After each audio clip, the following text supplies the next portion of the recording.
I am repairing this lower unit, and it is the moment when I need to use a special tool which is called a bearing preload tool, because it is the moment when I need to test this spacing between pinion gear and this gear. That is this tool, yeah. However, we are talking about that tool. I make a separate video about this tool because the video where I repair this lower unit is quite big. I will put the link so you can watch it, and this video will be dedicated just to this tool.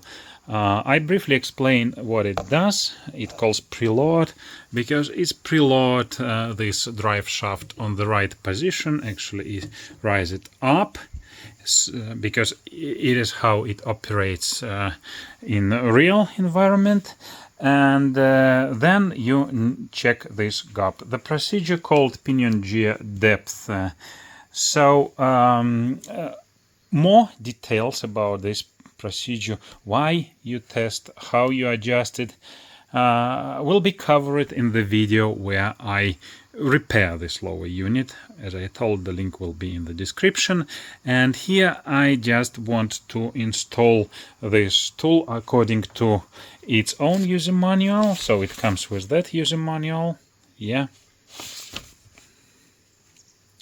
Or the service manual, which is the same, the service manual for the lower unit. So we will just install it and see how it works. And the manual or service manual says that you should clean all surfaces. You also should clean thrust washer and lubricate thrust bearing.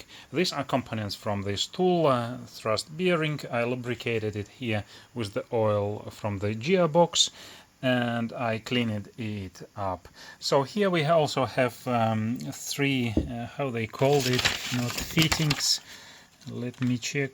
Adapters, no, 8 sleeves. Yeah, they call different sleeves.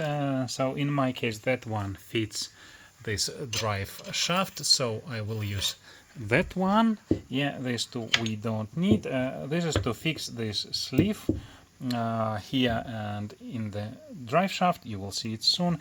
This we need later for other measurements. So I just put them now all together. This sleeve goes here.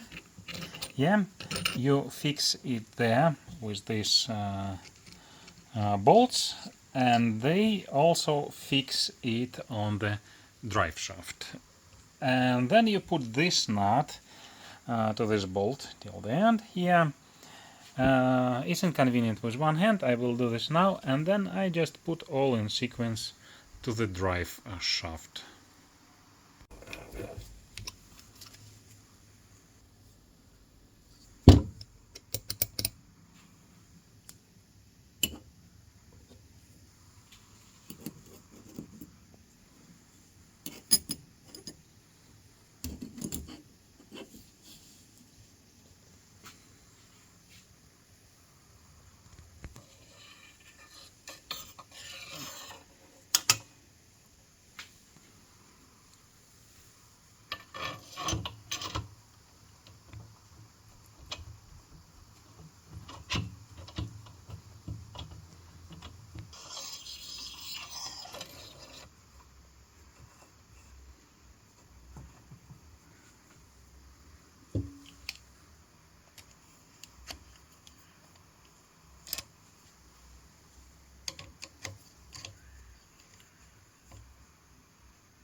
So as you can see, it's fixed to the shaft, so it doesn't slide in this direction anymore, and yeah, it only has this direction. And now we need to make a gap here, so we preload, we unscrew this nut to 1 inch or 25.4 millimeters, as it said here, and this rise up this shaft. And guys, honestly, now I am a bit concerned about necessary to have this tool.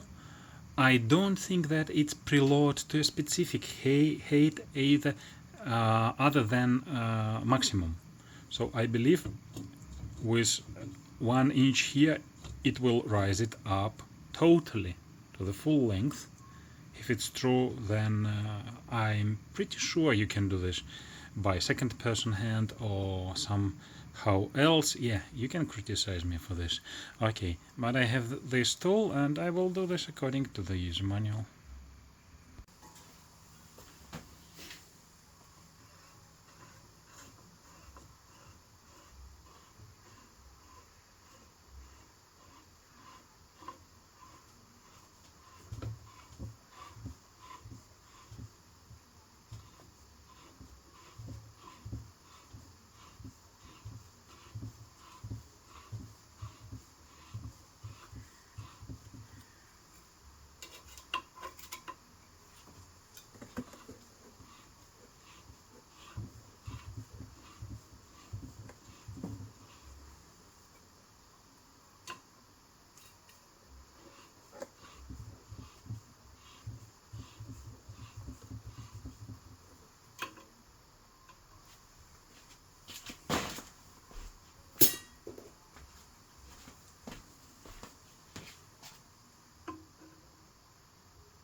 I hope you have seen the process. Yes, guys, it doesn't make any specific load, like more or less with this distance. It's definitely rise it up to the maximum. So the tool is very expensive. Of course, this is the very convenient, the correct way to do this, but I am not sure that you really need the tool. You can do maybe some other way to do this because it's expensive. So I don't show the next steps, the measurements, because it goes to the video about this rebuilding this lower unit. You can watch this video, the link will be in the description below. Remember to subscribe and like.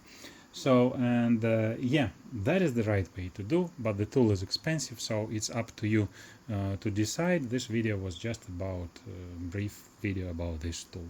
Yeah, again, watch the video for the full rebuild of this gear house scene.